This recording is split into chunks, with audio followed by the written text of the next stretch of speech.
తెలంగాణ రాకముందేమో తెలంగాణ వచ్చిన కొత్తలో టీడీపీలో ఉన్నప్పుడేమో 50 లక్షలు మోసేటోడు బ్యాగులో, ఇప్పుడు 1000 కోట్లు మోస్తున్నాడు. అంతే తేడా.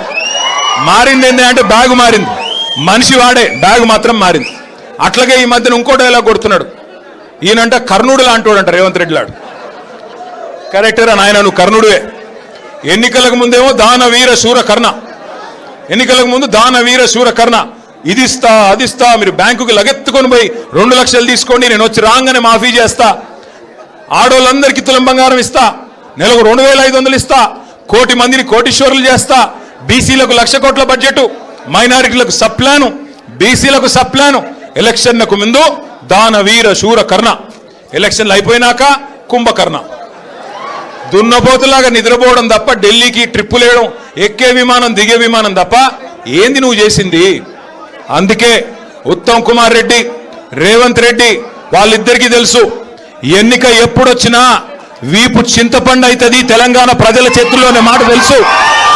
అందుకే ఇవాళ రకరకాల కుట్రలు చేస్తూ ఉన్నారు, రకరకాల ఎత్తుగడలు, రకరకాల కుటిల ప్రయత్నాలు.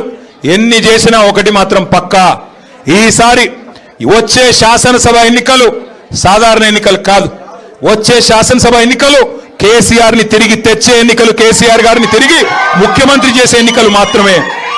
అందుకే మా సోదరుడు పిల్లుట్ల రఘు గారు ఈరోజు బ్రహ్మాండంగా పెద్ద ఎత్తున వేలాది మందితో ఇవాళ ఏదైతే పార్టీలో చేరుతా ఉన్నారో వారికి హృదయపూర్వకంగా స్వాగతం సుస్వాగతం చెబుతూ, అట్లాగే వారితో వచ్చిన ప్రతి ఒక్కరితో కూడా నా ప్రార్థన, ఆగరా అయ్యా, నువ్వు ఆగు, తొందరపడ, జాగ్రత్తగా ఒక నిమిషం. మీరు చాలా దూరం నుంచి వచ్చినారు తమ్ముడు, ఆగమ, చాలా దూరం.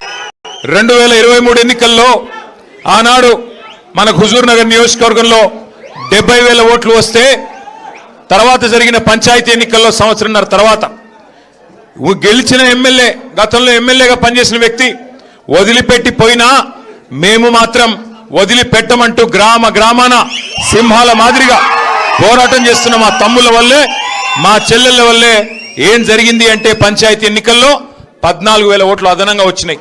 70,000కు 84,000 అంటే మన బలం మరింత పెరిగింది తప్ప తగ్గలేదు. మనను వదిలిపెట్టిపోయిన వాళ్ళు, ఆ ఎమ్మెల్యే గారు ఎవరైతే ఉండేనో గతంలో వదిలిపెట్టిపోయినాడు, కనీసం సొంత ఊర్లో ఉన్న సర్పంచ్ గెలిపించుకోగలిగినాడా?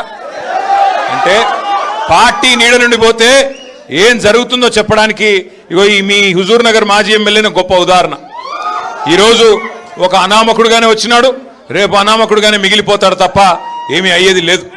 ఒకటి మాత్రం పక్కా, రేపు సరిగ్గా ఏప్రిల్ 27, 2026 మనం పెద్దలు కేసీఆర్ గారి నాయకత్వంలో ఆనాడు 2001వ సంవత్సరంలో 25-26 ఏళ్ల కిందట జలదృశ్యంలో కొండా లక్ష్మణ్ బాపూజీ గారు, పెద్దలు స్వర్గీయ మాజీ మంత్రివర్యులు వారు ఆశ్రయమిస్తే జలదృశ్యంలో ఆనాడు ఎగిరింది గులాబీ జెండా.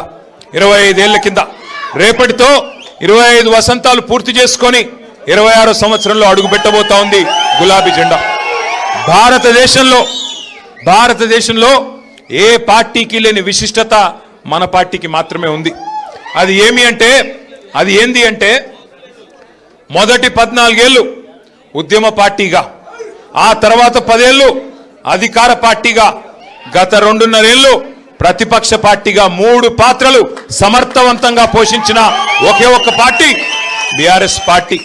మన నాయకుడు కేసీఆర్ గారిని ఇవాళ 3 ఫీట్లున్నోడు 4 ఫీట్లున్నోడు కూడా చాలా మాటలు మాట్లాడుతున్నారు. నోటికి ఎంత వస్తే అంత. ఎందుకంటే వాళ్ళు పాపం ఐడెంటిటీ క్రైసిస్ లో ఉన్నారు. ఎవరైతే ఇవాళ కేసీఆర్ గారిని దూషించి ఏదో 4 మాటలు కేసీఆర్ గారిని పైశాచిక ఆనందం పొందే ముఖ్యమంత్రి ఉన్నాడో పాపం ఆయనకు ఐడెంటిటీ క్రైసిస్ ఉన్నది. ఐడెంటిటీ క్రైసిస్ అంటే ఆంగ్లం ఎక్కువైపోయింది. ఐడెంటిటీ క్రైసిస్ అంటే తెలుగులో చెప్తే ఆయన ఎవడు దేక్తలేడు, ఎవడు గుర్తుపడతలేడు. నిన్నటికి నిన్న ఎక్కడనో నిన్న ఇక్కడ శంషాబాద్ దగ్గర ఏదో రిబ్బన్ కటింగ్ ప్రోగ్రామ్ పోయిండు. మనం తెచ్చిన నేను చెప్తా తొందరపడక, నా చెవులో మీరు ఎర్రకపోతే చాలు. మనం తెచ్చిన కంపెనీ మన టీ హబ్లో పుట్టిన కంపెనీ అది. ఆ టీ హబ్లో పుట్టిన కంపెనీ పెద్దగా అంతరిక్షంలోకి రాకెట్లు పంపుతున్నది. ఇక రిబ్బన్ కట్ చేయవా రేవంత్ రెడ్డి అని నేను పిలిచినారు. మనం గట్టినవన్నీ కడితే ఈయన పోయి రిబ్బన్లు కట్ చేస్తున్నాడు, అంతే కదా, ఏముంది చేసింది ఇప్పటిదాకా. పిలిచినారు, పోయినాడు. సరే పోయినాడు, ఏదో పోజులు కొడుతూ అక్కడ నిలబడి ఇట్లా అట్లా పోజులు కొడుతున్నాడు. ఆఖరికి అక్కడ పిలిచే యాంకర్ అమ్మ ఉంటుంది కదా, ఆ అమ్మాయి ముఖ్యమంత్రి గారు అని చెప్పి శ్రీధర్ బాబు పేరు చెప్పింది తప్ప ఈయన మాత్రం గుర్తుపట్టట్లేదు. ఇది మొదటిసారి కాదు, చివరిసారి అంతకంటే కాదు. 2.5 ఏళ్ళు అయిపోయింది. యాంకర్లు గుర్తుపెట్టుకోవట్లేదు, యాక్టర్లు గుర్తుపెట్టుకోవట్లేదు, ఎవడు గుర్తుపెట్టుకోవట్లేదు ఆయన పేరు. ప్రజలైతే ఆయన పేరు తీస్తేనే బూతులో వర్షం కురిపిస్తున్నారు. నేను చెప్పట్లా ఇది, మీరు కావాలంటే ఆ యూట్యూబ్లో సోషల్ మీడియాలో చూడొచ్చు. ఎవరన్నా పోయి ఆయన ఎవరు ఉండే ఆయన పేరేంది అనగానే హెచ్చి ఆయన పేరు చెప్పకు, ముఖం తిప్పుకుంటున్నారు.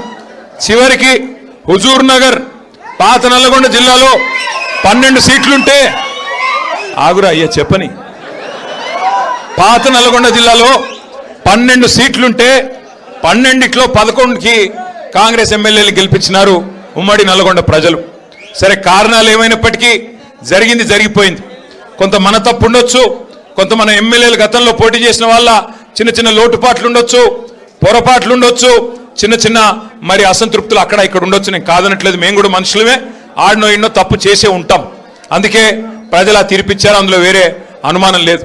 కానీ విచిత్రమైన విషయం ఏమంటే, విచిత్రమైన విషయం, చాలా ఆశలతో ఏదేదో రంగుల ఈస్ట్మన్ కలర్ సినిమా చూపెట్టి ఏం చెప్పారన్నాడు, ఈరోజు ముఖ్యమంత్రిగా ఉన్న రేవంత్ రెడ్డి ఆ రోజు పిసిసి అధ్యక్షుడు, ఈరోజు ఉప ముఖ్యమంత్రిగా ఉన్న బట్టి విక్రమార్క గారు ఆ రోజు సిఎల్పి అధ్యక్షుడు.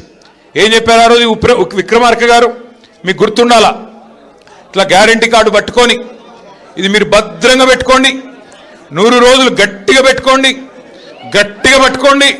99 రోజులు అయిపోయి 100వ రోజులకు అడుగు పెట్టంగానే మా కాంగ్రెస్ వాళ్ళు వస్తారు, దాన్ని తీసుకొని ఒక్కొక్కరికి మీకు అన్ని బ్రహ్మాండంగా 100 రోజుల లోపలే అన్ని పథకాలు అమలు చేస్తామని చెప్పి ఆయన ఉంటాడు కదా, ప్రముఖ సినిమా యాక్టర్ కమల్ హాసన్ మించిన యాక్టర్లు ఒక్కొక్కడు కాంగ్రెస్లో బ్రహ్మాండమైన యాక్టింగ్ చేసినారు. కార్డులు భద్రంగా పెట్టుకోండి అన్నారు. జేమ్స్ బాండుల మాదిరిగా బాండ్ పేపర్లు రాసి ఇచ్చినారు. బాండ్ పేపర్లు రాస్తున్నాం, ఇదిగో 100 రూపాయల స్టాంప్ పేపరు, దేవుడు కాడ పెడుతున్నాం, ఒట్టు పెడుతున్నాం, నమ్మండి దేవుడి మీద ఒట్టు అన్నారు. ఎన్ని మాటలు చెప్తే ఇవాళ నేను అడుగుతా ఉన్నా బట్టి విక్రమార్క గారిని, భద్రంగా పెట్టుకోమంటివి కదా కార్డులు, భద్రంగా 100 రోజులు పెట్టుకోమంటివి కదా, మరి 1000 రోజులు అయ్యేందుకు వచ్చే ఇప్పుడు ఎక్కడ పెట్టుకోవాలా కార్డులు? మరి ఏం చేయాలా? ఇక ఎంత సిగ్గులేని నీతి మాలిన మనుషులంటే కాంగ్రెస్ నాయకులు. ఏమైందయ్యా, 100 రోజులు 6 గ్యారంటీలు అంటారు కదా, 420 హామీలు ఇస్తారు కదా, 13 డిక్లరేషన్లు చెప్తారు కదా, రైతులకు రైతు డిక్లరేషన్, ఎస్సీ ఎస్టీలకు ఎస్సీ ఎస్టీ డిక్లరేషన్, బీసీలకు బీసీ డిక్లరేషన్, మహిళలకు మహిళా డిక్లరేషన్, యువజనులకు యువజన డిక్లరేషన్, మైనారిటీలకు మైనారిటీ డిక్లరేషన్, ఎంతొస్తే అంత 420 అడ్డమైన హామీలు, అభయహస్తం అనే పుస్తకం మీ మేనిఫెస్టో పెడితిరి కదా, ఏమైంది మరి 100 రోజుల ముచ్చట అని ముఖ్యమంత్రి గారిని అడిగితే ఆయన ఏమంటున్నాడు ఎరికేనా? ఎంత కండలు తిరిగిన వస్తాదైనా 3 నెలల్లో పిల్లలు పుట్టిస్తాడా అని మాట్లాడుతున్నాడు. సరే ముఖ్యమంత్రి గారు, నువ్వు చెప్పింది కరెక్టే, 3 నెలల్లో పిల్లలు పుట్టారు, ఓకే, మేము కూడా ఒప్పుకుంటాం, మాకు కూడా తెలుసు, కూర్చున్న వాళ్ళందరికీ తెలుసు, రాష్ట్రంలో అందరికీ తెలుసు. 3 నెలల్లో పిల్లలు పుట్టపోతే పర్వాలేదు, కానీ 30 నెలల్లో పిల్లలు పుట్టపోతే నిన్నేమనాలి? మరి ఏమనాలన్నా? నేను అనట్లేదు, 30 నెలలే ఇంకా నువ్వు చెప్పిన ఒక్క హామీ అమలు కాకపాయ ఏమనాలి మరి నిన్ను? నేను అనలేదా, మళ్ళీ మీరు అనాలా? నేనేమంటున్నా అంటే, మాటలేమో ఆకాశాన్ని అంటే మాటలు, డైలాగులు, సినిమా డైలాగులు చూస్తే మరి కింద పనేమో ఏమీ లేదు, హల్లికి హల్లి, సున్నకు సున్నా. ఇక మీ ఉత్తమ్ కుమార్ రెడ్డి గారు ఉన్నారు, 6.5 ఫీట్లో 7 ఫీట్లో ఉన్నాడు, ఏమి లాభం? ఆ కృష్ణా నీళ్లు తాగి బాగానే పెరిగిండు వాటంగా, కానీ ఏమి చేసిందేమి? అప్పట్లో డైలాగ్ కొట్టినాడు ఉత్తమ్ కుమార్ రెడ్డి, మీకు యాదికుండాలా? ఏమన్నాడు? నేను కేసీఆర్ని దించేదాకా గడ్డమే దియ్య అన్నాడు. నేను అప్పుడే చెప్పిన, గడ్డం పెంచుకుంటే సన్నాసులు కలిసిపోతావు, ఏమి కాదు నీతోనండి. ఈరోజు ఏదో అబద్ధపు మాటలు చెప్పి ఇష్టం వచ్చినట్టు హామీలు ఇచ్చి అడ్డగోలుగా ప్రజల్ని భ్రమంలో పెట్టి తప్పిదారిన భాగ్యలక్ష్మి బంపడ్రా మాదిరిగా జాక్పాట్ కొట్టారు తప్ప మిమ్మల్ని నమ్మి జనాలు ఎవరు నిజాయితీగా ఓట్లు వేయలేదు, మోసపోయారు. ఇది వాస్తవం, నేను చెప్పట్లా. వాళ్ళ గ్రామాల్లో ఏ రైతునన్నా అడగండి, ఏ రైతు బిడ్డనైనా అడగండి, వాళ్ళే చెప్తున్నారు కాంగ్రెస్కు ఓటేసి తప్పు జరిగింది, తప్పు చేసినాము అని నల్గొండ జిల్లాలోని రైతన్నలు స్వయంగా వాళ్ళ నోటితో వారే చెప్తున్నారు తప్ప ఇది నా మాట కాదు. అట్లాగే ఇంకొక మాట నేను మీకు గుర్తు చేస్తా